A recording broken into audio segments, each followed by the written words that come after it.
Welcome home to the Academic Authority Coalition, where brilliance from the margins meets bold visibility. I'm your host, Will Marcus, and every week we're making smart sexy again by showing you the real path from isolated scholar to recognized authority. If you're ready to turn your credentials into influence and income, you're in the right place. Let's dig in.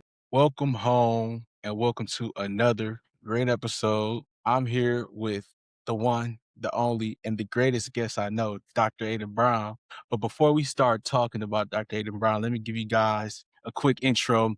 So Dr. Aiden Brown is an author, speaker, coach, and philanthropist with a Doctor of Strategic Leadership from Regent University. He's an executive chairman of Monhart's Enterprise and the founder of the Association of Doctor of Strategic Leadership Professionals, a global community dedicated to elevating DSL practitioners worldwide. From the stage to the boardroom to the community, Dr. Brown leads with empathy, strategy, and purpose. And today he's bringing all that to this conversation. Please welcome Dr. Aiden Brown. How you doing today, Thank you, Will. Doc? Thank you for having me. Thank you for No having problem. me. Thank you And for good evening to your listeners and viewers. Thanks for spending the day with me, having the time to be able to spend some time with me. This is very much appreciated. So, I'm honored. Thank you. I think it's good. No, the honor is mine, Doc. But let's hop straight into it, man. You know, for my podcast, we talk about like the path to the doctor, doctor status, and try to give other doctoral students and the path to be able to become the authority in their respective doctoral programs or the doctoral journey. So I want to start off in the beginning, the path to the doctoral journey. Take us all the way back before the title, before the degree. Who was Dr. Aiden Brown, or who was Aiden Brown, and what was driving you at that point in your life? Well, I will say this. That's an interesting question. Because nothing about Aiden has changed. The only thing about me has changed is just the addition of the title doctor. But I have been a people person from ever since. And one of my greatest thing that I've learned about myself is that I'm a servant leader in all the leading people, working with people, engaging with people. I will furthermore say that my offices that I hold allows me to share that and to display that characteristic because I'm all more so into engaging with people and helping people develop and grow as myself. So they having the title just enhance what I do and help me to engage more and to serve because it's now at a time where how can I utilize all of this that I have to make it transformational and bring hope to those who I engage with. Okay.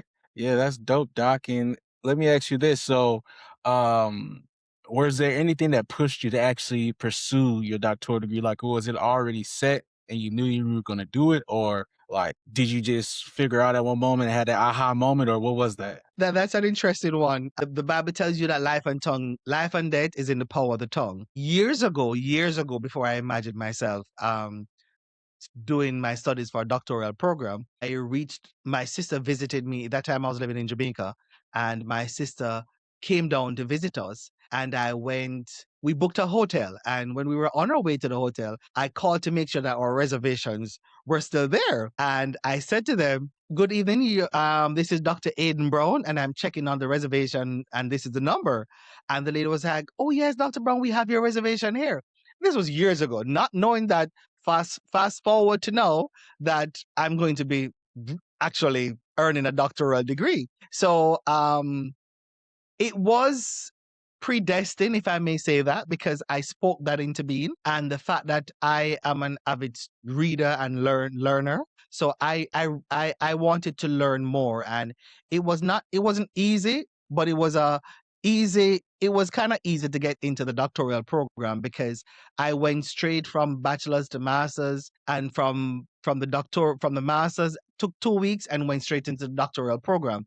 So it took me like 9 years to finish all of those studies, and that's what it is. But going through the program, before going into the program, I never had a why and what was it for. But one thing I must say that as a black person, and as a black man in society, my thing was that in order to be respected, you have to be somebody, you have to have something, and you have to show others that you can do this, because not many of us, especially from where I'm coming from, where I grew up and I'm from, not many people can say that people from those communities can achieve such qualifications.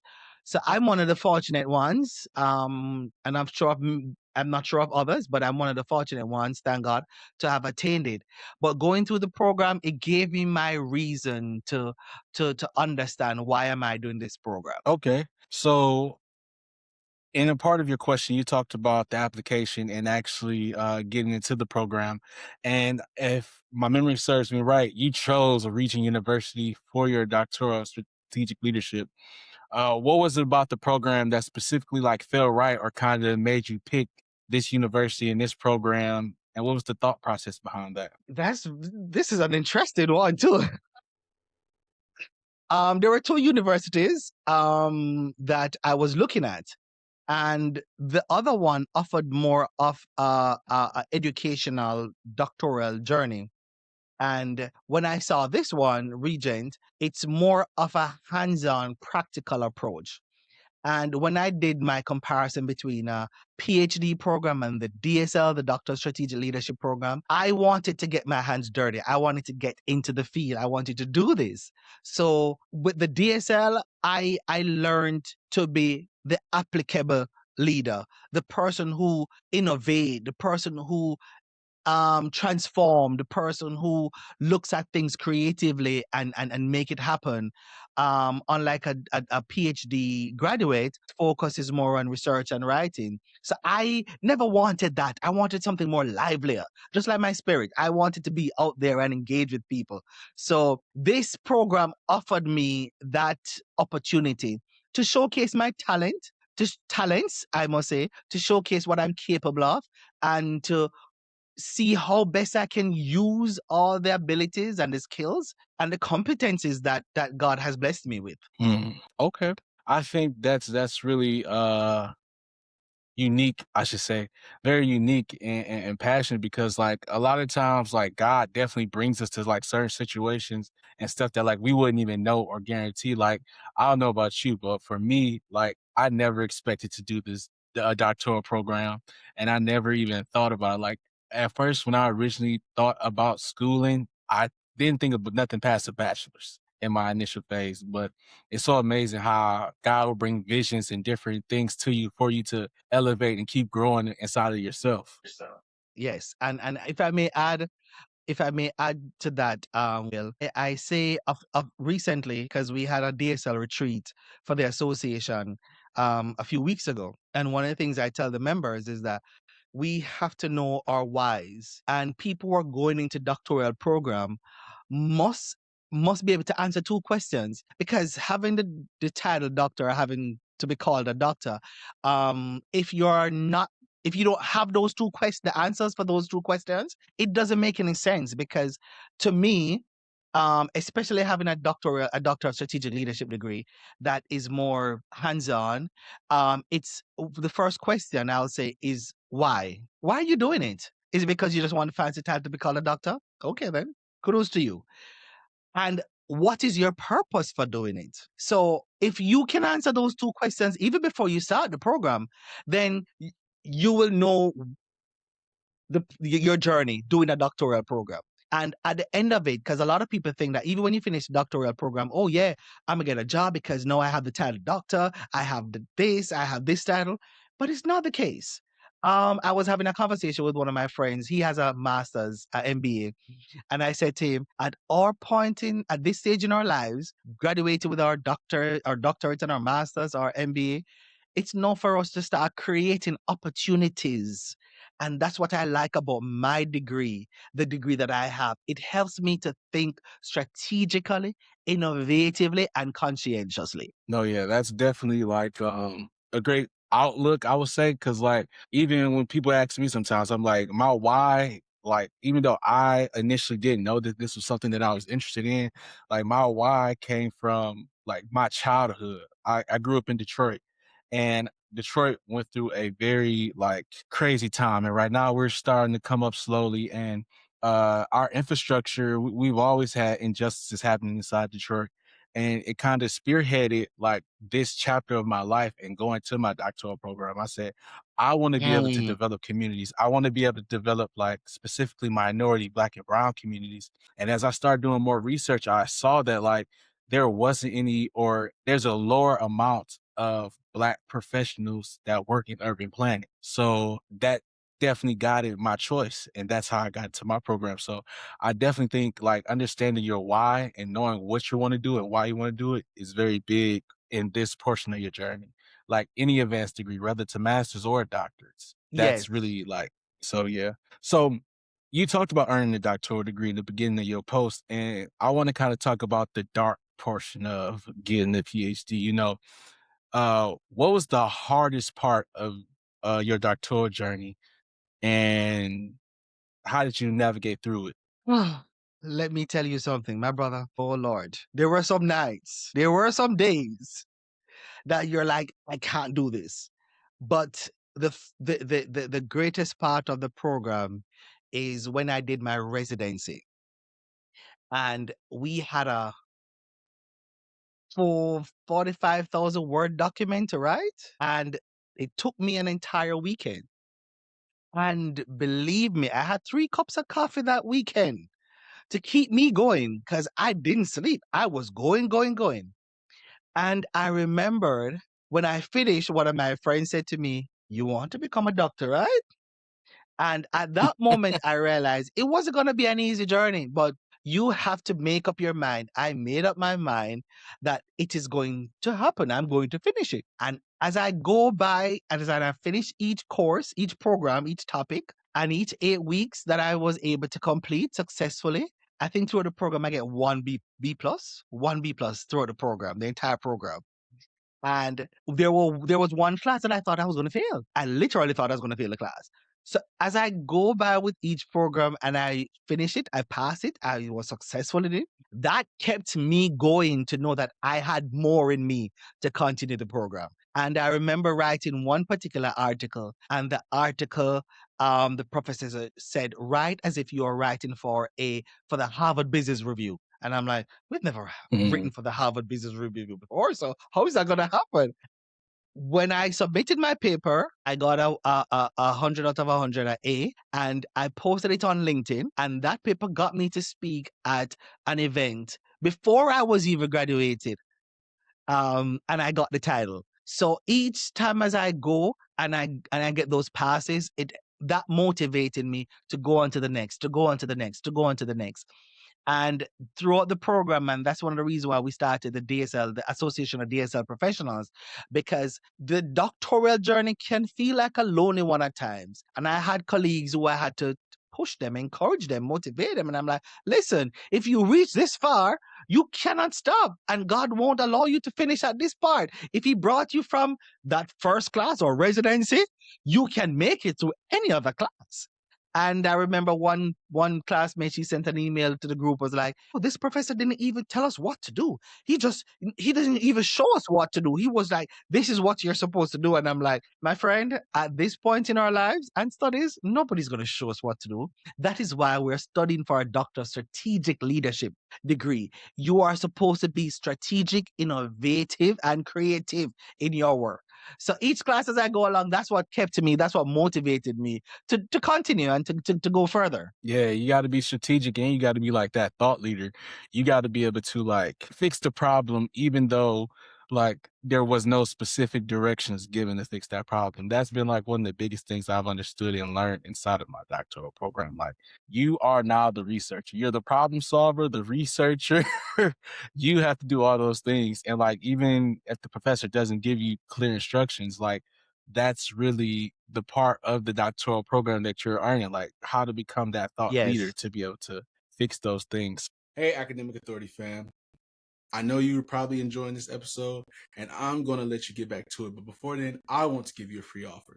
If you're watching this, you're either entering, traversing, or exiting the doctoral journey, and notice the gap in building your authority as a scholar.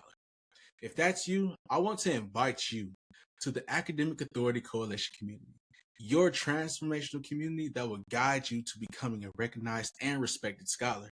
In our private community, you'll have access to established scholars, developmental training, and early access to content, just to name a few perks.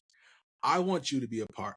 So scan the QR code below or visit us at academicauthorityhq.com/member-application. I look forward to seeing you in the community and helping you build your authority and seeing what you'll put out in this world. So until next time, peace.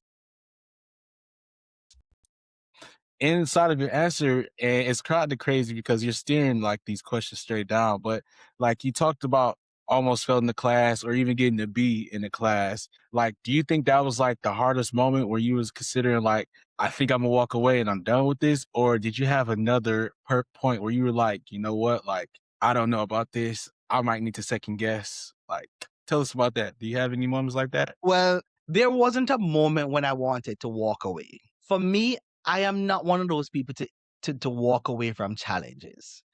I look at it and I assess it and I tell myself that it's going to happen.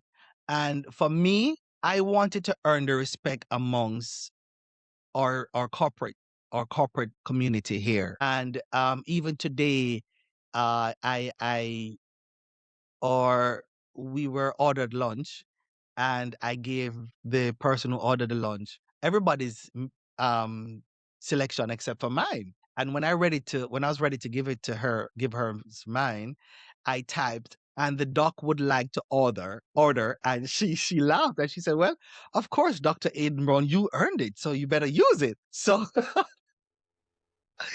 there was the moment that I wanted to give up, but there were moments that I felt like this, I needed a break. I need to reset. I need to recharge. I need to recalibrate. The B was the least of my problem. My problem was to reset the class. Cause I'm like, I ain't going over this again. I'm not gonna do this again. I just want to do it one time and get it over with. That's me. Not a perfectionist, but I'd rather do it right the first time, get it right, so that I don't have to do it again. So that is what actually kept me. That's one of the things that kept me, because I'm like, no, I am going to do this. An interesting part about me too, I must tell you that, is I would ask and find out what is the passing grade. I did that in my bachelor's program. And I said, what is the passing grade? Because I know me. So when I was told, I'm like, okay, I can do this. As long as I don't get a D, I'm good. I'm good.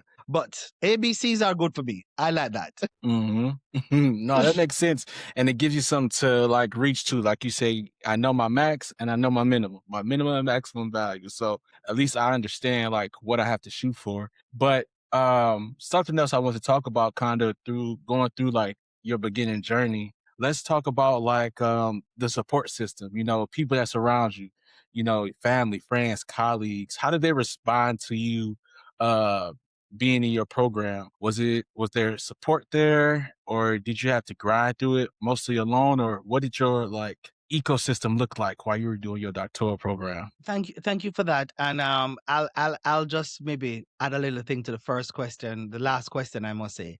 Um, for me, the ABCs, because as remember when I told you about the ABCs, as long as I can, it's a A, B, or a C, that's good. So for me, the A is the having the ability to do it, and the B is you must be brave and bold enough to continue, and the C, you have to have that confidence. So those are that's my ABC for doing this. But to answer your current question is, yes, I would have my sister who would joke at me and laugh at me.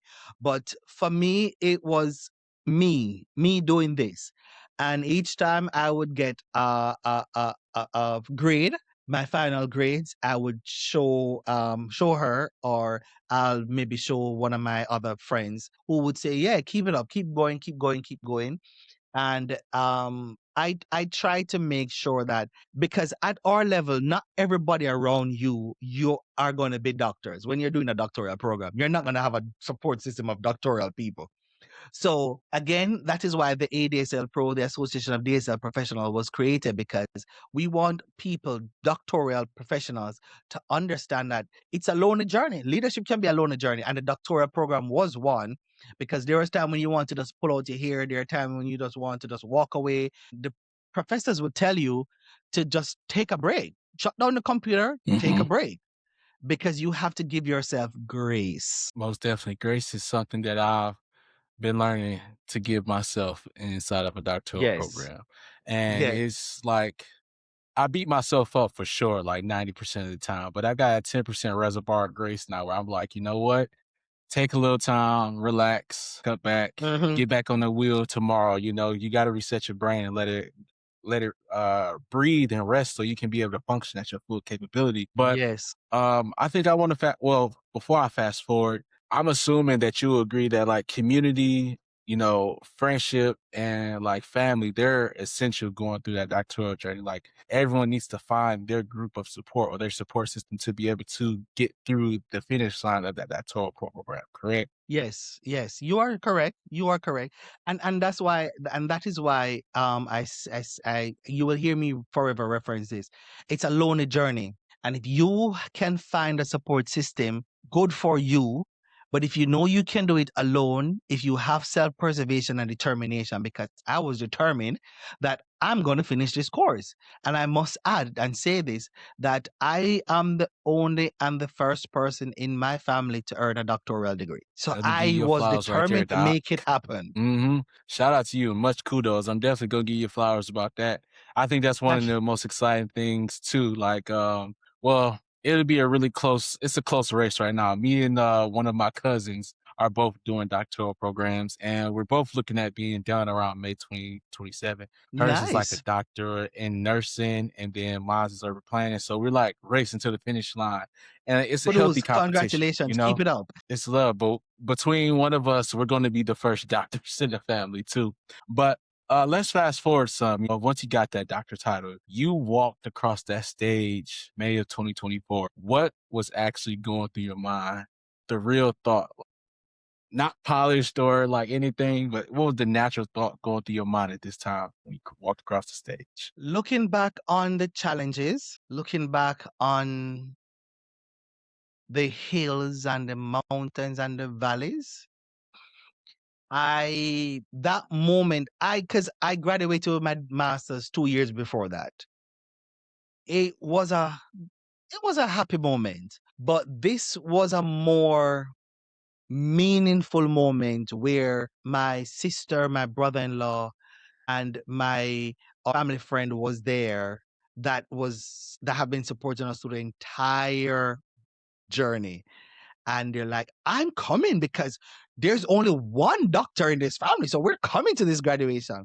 And to walk across the stage and hear them shouting your name with a doctor title, it felt that moment for me, it was like, yes, I've made it. Look how far I've come. It might have been a long way, but I've made it. But after that moment, that's when the reality kicked in, that now the real work begins.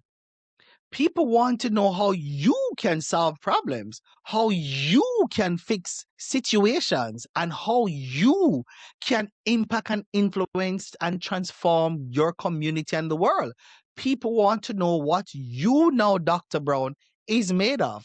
And that is why I've written books, 2 books on leadership, one on mentoring, motivation, and I contributing author to a mentoring book. And I'm working on something which is coming in the pipeline soon. Can't say that now, but we're working on something with the help of God.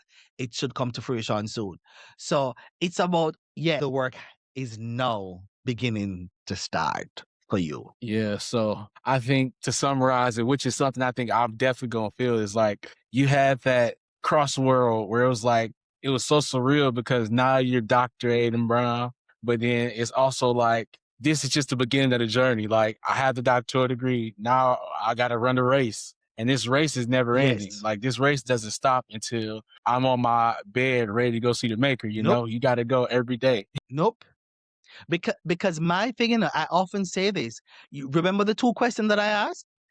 Every single person should ask themselves those 2 questions before doing a doctoral program. Your why and what is the purpose? And excuse me, your why is different from from the purpose, because your why. Even in my program, there was one person who introduced her, said that I just want to be called a doctor. Okay, then, good for you. Doesn't matter. It is what it is. But if you're doing the work, then you're going to be respected for who you are, not because you just have the title, because real doctors do work. Just like if medical doctors, if they're calling into the emergency room, they're going to do work. So you now have to remember that you are there. You have gone through this program. You have run this race to prove to the world that you are now ready to take on the challenges. And from a spiritual standpoint, if God brought you through a program, a doctoral program is not an easy one. PhD, DSL, ED, DM, DMin, all of those doctoral DTL, it is not an easy journey. And it is preparing us to go out. I know for my university that I went to, their motto is Christian leadership to change the world. And from a Christian religious standpoint, we have to look on it that way, whereby we are now called and equipped to go bring change and transformation to people out there. One of our members, when we're doing the newsletter for the association, one of our members, she was in Kenya a few weeks ago, and she was praying and ministering and worshiping with the people in Kenya. And this is what it means to serve the role. Because a lot of people know, oh, I'm a doctor, so I must be served. No, serve your doctoral role. Let us remember that. I'm glad you talked about that point. So like, let's kind of talk about like what happened with you. Like once you got your credentials, and that doctor title, how did people around you professionally like start treating you? Was it any different? Did it match your expectations? What was going on? Because I know like that credibility probably did come day one. People probably were still questioning it, right? Yes, today you still have it, because you have people who will not recognize your knowledge, your credential. But for me, it is what it is. I often say, like, for those ones, there's gonna come a day when when they're gonna have to do that. So that's fine. But before, I've been doing the work. I've been doing work at without the title. One of my greatest accomplishments, I must say, is that where I'm from in Jonestown, Kingston, Jamaica, it's not a pretty community. It's a very volatile community. And we were able to start a tirecraft project under my nonprofit there, the name Brothers United, where we took 23 young men and 2 females, 2 young women, 2 young ladies, to be a part of a tirecraft project. And these were from ages 11 to 25, 26. And we trained them how to use old car tires, turn it into flower pots. I need to find some of those pictures because that's a long time. We turned them into planter containers where we had a yard that we use a section of that yard for farming. And we used to sell callaloo, pak chow, bell peppers, hot peppers, scallion, all of these things. And we were able to use the funds from that project to help to send some of these guys back to school and to provide lunch money and bus fare for them to go to school. So that was one of my greatest projects, because I've been doing this, helping people and working with people forever, from ever since. So having the title now, it just helped to bring people on board to support the vision more and the passion more. So in my professional circles, you will have, I do get it where I'm more respected and I'm called Dr. Brown and so and so. But in some circles, as I tell people, especially in a personal one, that's fine. But we know our the spaces that you will be recognized for who you are. Okay, most deaf. And I'm glad in your response you kind of talked about like giving back to the community. And it's great because it's formed around this question. Like on top of your doctorate, you also have like certificates. And the two that really caught my eye was the Justice of Peace and a certificate of professional coaching on top of the doctorate. So how do those pieces actually work together? Like, how are you bringing them together? How do they show up? How do they intersect with one another? And how do they show up like in your day-to-day operations? Well, I'll start with the Justice of the Peace. That is I would say, a honored title that is bestowed on people who are engaged in their community, who serve the community and the country at large in Jamaica. Um, that I got that because of the same project that I talked about and the fact that I was working in the community and engaging young people in the community. And that's just a part of the project. We had trips, we took some of the guys we brought them to America here where there was the Orlando Mayor's Youth Conference. We took them to the Youth to Youth Conference in Ohio. Was it Ohio, I think? Yes. And we were able to expose them to different things and different people, let them see different faces. So doing all of that work allowed me to serve more, because that's what being a justice of the peace is about. Now, to the coaching certification, my doctoral program and the master's program, the concentration was in leadership coaching. So one thing a professor asked me, she asked me this question, and the question was, because a part of the program, you had to find out coaching certifications that you should get as a coaching person. And what was interesting is that when I was doing the master's program, I had to interview 3 coaches, and one of them was actually, it was questionable because she called herself a life coach.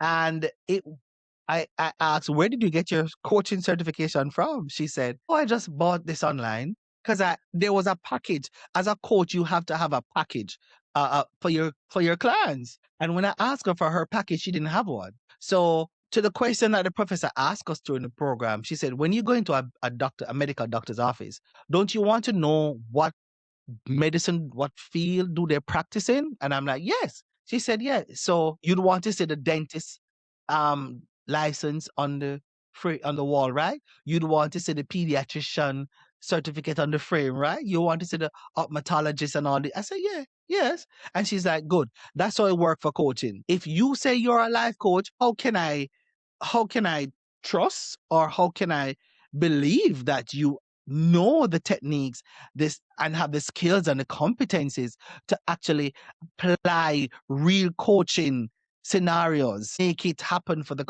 client? So that's when I say to myself, I will need to get a coaching certification.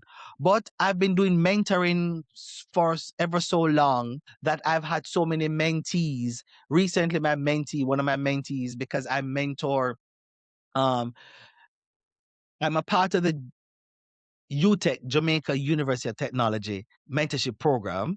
I think this is going to be my 3rd mentee, and she sent me a picture of graduation, and I posted it on LinkedIn because I'm so happy for her. And that give me, even then, I said I want to continue, and I'm an executive mentor here for Regent University School of Business and Leadership students. And my previous mentee, not the current one, the previous one, he actually got an award, the presidential award, when President Biden was in office.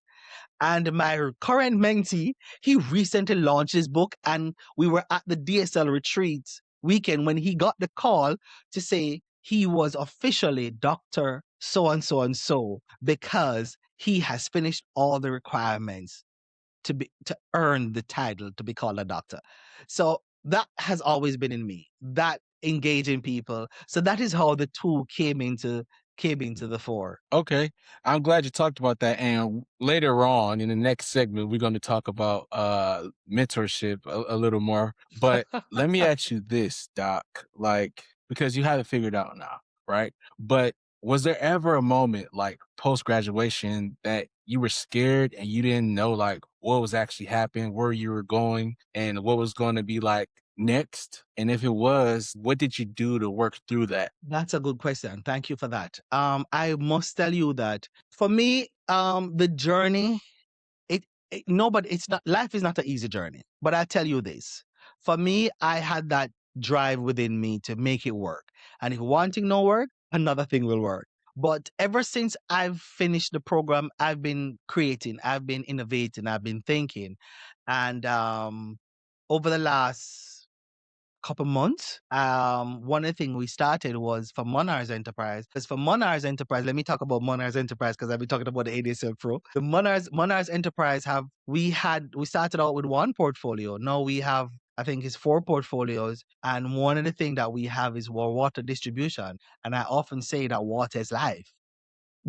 We did some research and we found out that, listen, we're able to we created our own label. We got a bottling company to bottle our water, and we have our own branded bottled water. So for me, is what's next. My first ever book was What's Next, moving forward with optimism and possibility towards hope. So whenever the challenge come or the obstacles come or the doubts come, I'm like, sit back, relax. What's next? What's next? That's always a good question. That's always great. Yes. I think and I'm glad you brought up Monarchs too, because we're going to talk about that in this next segment too. But before we hop over there, what was one thing that you wish someone had told you about life after the doctorate? We answer that, and then we're gonna go into the authority section of this podcast. So answer that question, and then we're about to get into talking about business and everything that you got going on in your authority building. Oh, wow. The one thing, that one thing would have been, you are no, if it, I wish that one thing would have been telling me that, hey, you are now going to have to be the person where people will look up to. You are the person where they're going to be called, that you're going to be called upon. And what is also interesting is the title is a very big hat to wear, because at our DSL retreat, we had a little change in the program and I had to step in. And at that moment, and it's always good to be prepared, I had to find a presentation to provide a speech to the guests. So for me, it's like, hey, be prepared, because you are now going to be called upon to solve problems. And some problems, people is going to be calling you hours of the night to tell you that, hey, this person just got locked up because of misunderstanding. We need you. How can we fix this? And all of that. So yes, it's a big hat to fill. Yeah, you have to be the solutionist now. Like you have to Yes. be able to find the answer to problem. Yes. But okay, so let's go back to Monarchs. Okay, so you're running Monarchs Enterprise. You're sharing Sophia Life Management. I love the shirt that you got on over there, and you're now founded ADSL Pro. That's a lot of plates. That's a lot of things spinning, and you got a lot of irons in the fire, as one of my mentors like to say. How did you decide what deserves your energy first when it came to building your name and who you are and the missions that you want to accomplish? Woo! Listen to me, man. Well, all of them, and it's all about prioritizing. And just this year, and actually recently, I've now re-strategized our focus so that all the organizations can get my full attention. So all of them bears my name, and all of them requires my attention.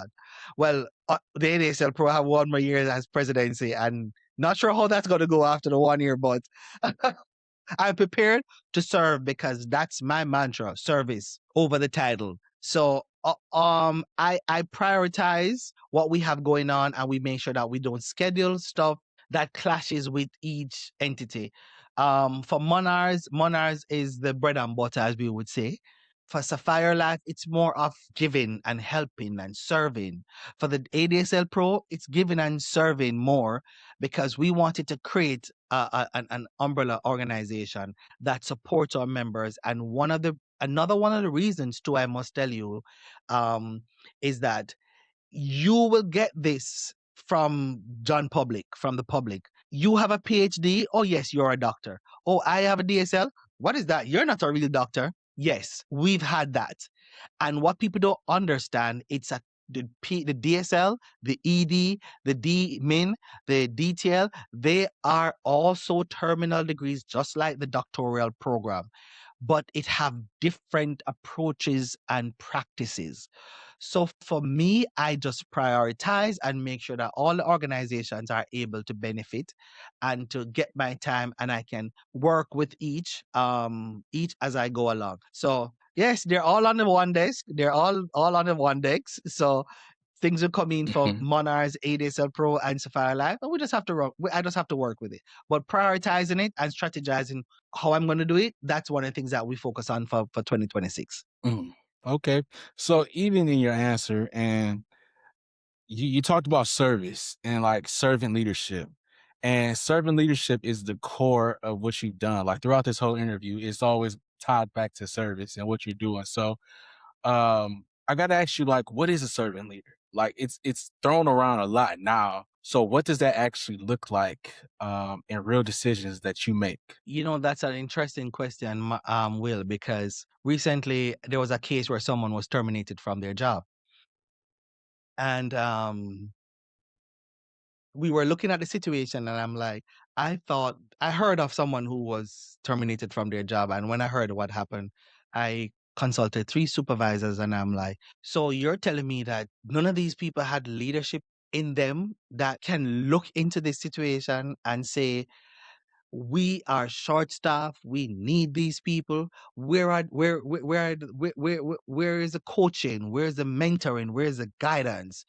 And this is where I believe that if people stop focus on the monetary part of being in positions, it is important. It is what makes the world go around and our lives better. But when we look at why we are going into these roles, my why for having these organizations is how can I bring change and help people and to impact the people who work for us and serve our organizations. You understand?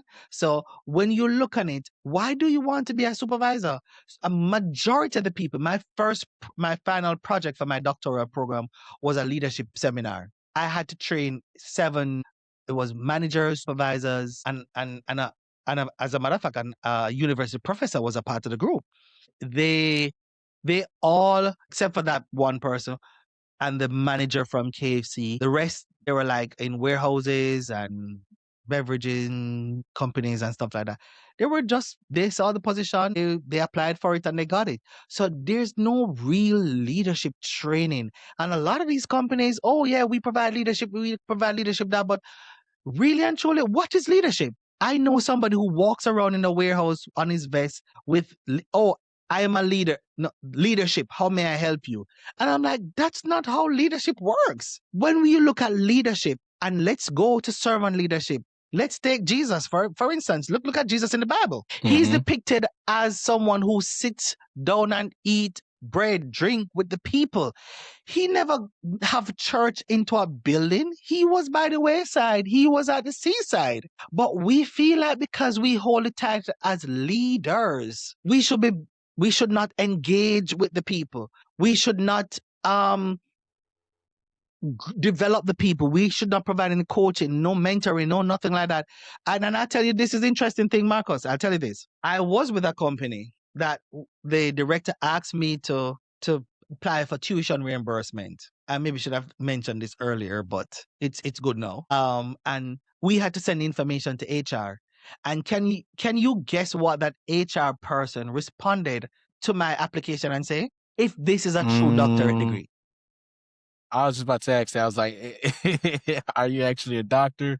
Is what I was about to say. But this is a HR person, and this is why my last presentation with HR practitioners say, I asked them the question. No, I actually told them HR has lost its identity because if I am in HR and someone in my organization comes to me saying that they are doing this study or this is presented to me, my job now is how can we keep this person?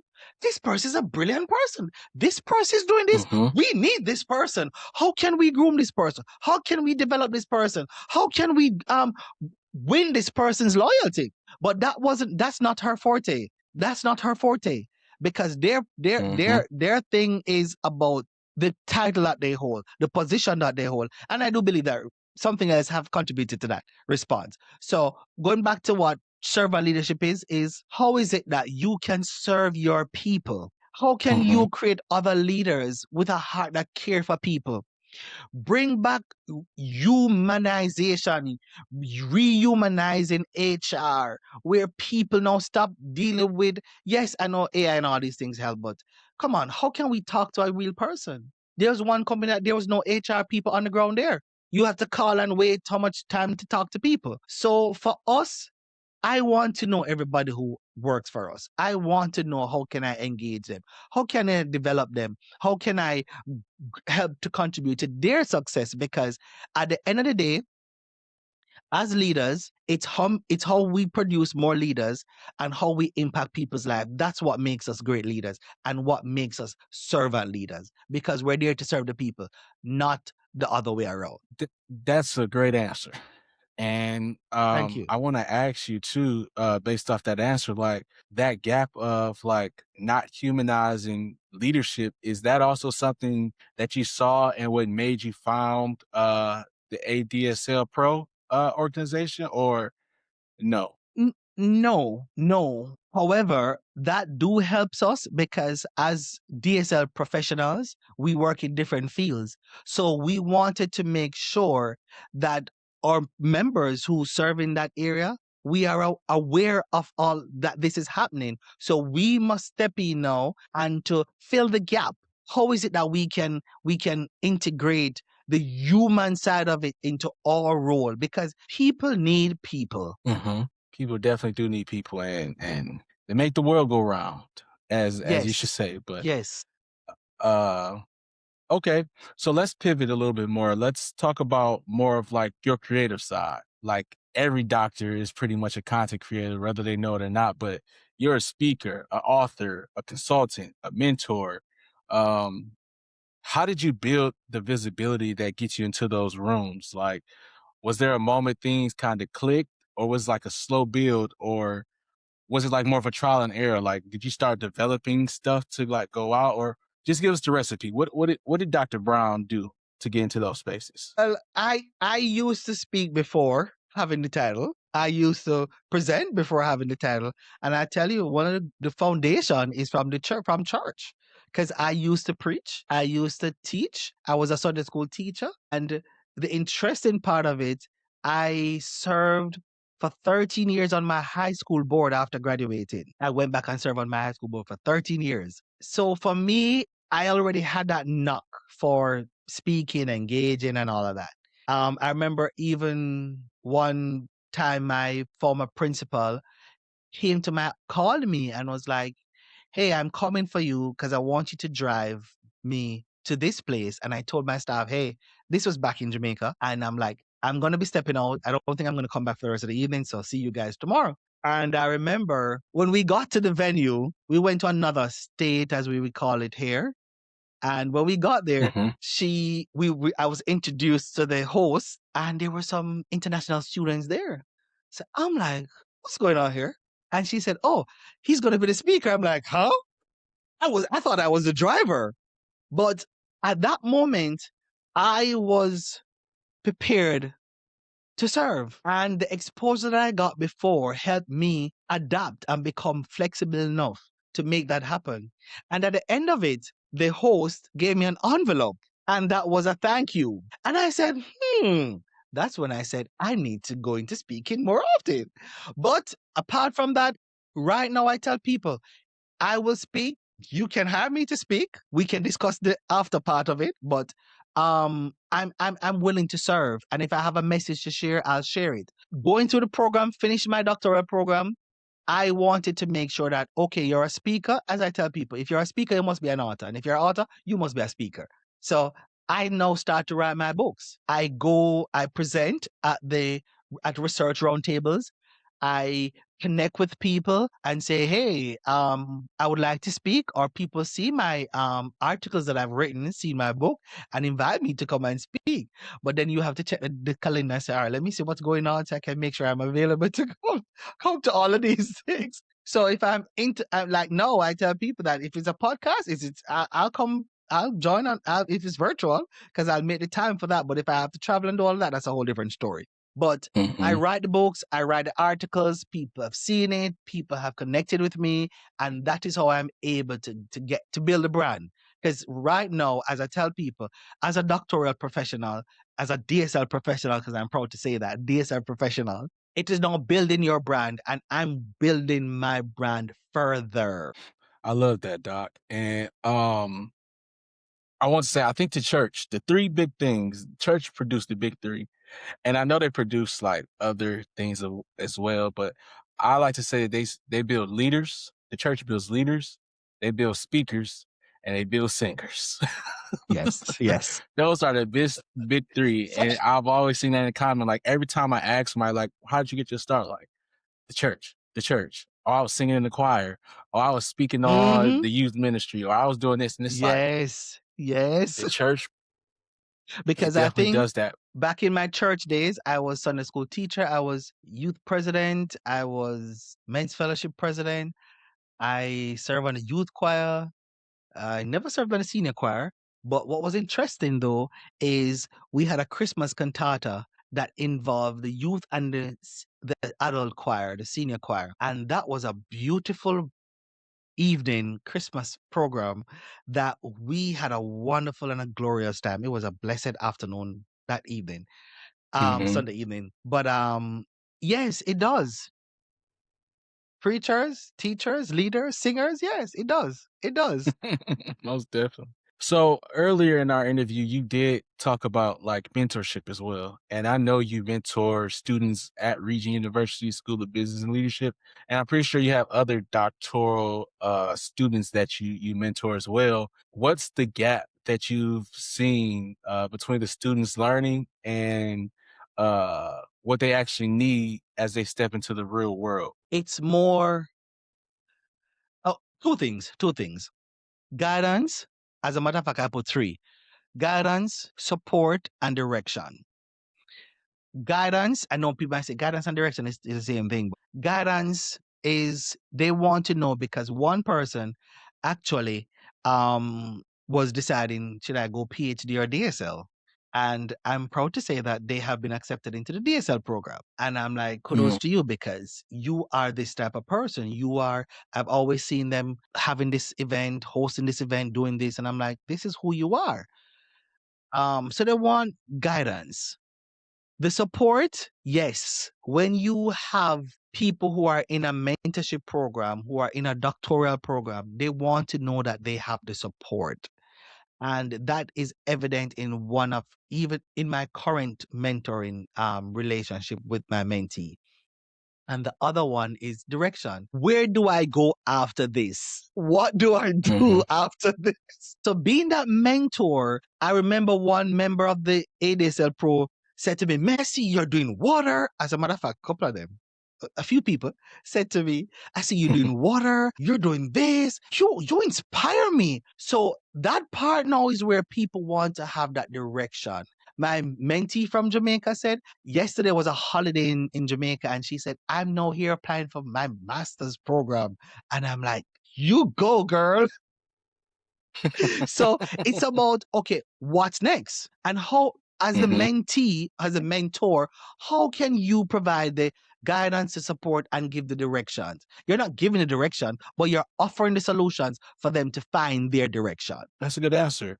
And it's a great segue into the next question I've got for you, Doc.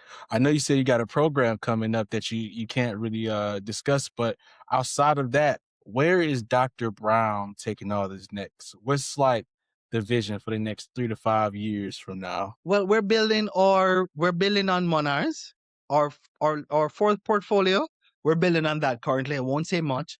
And Monars Consulting, the consulting arm of Monars, we're actually working on a project currently.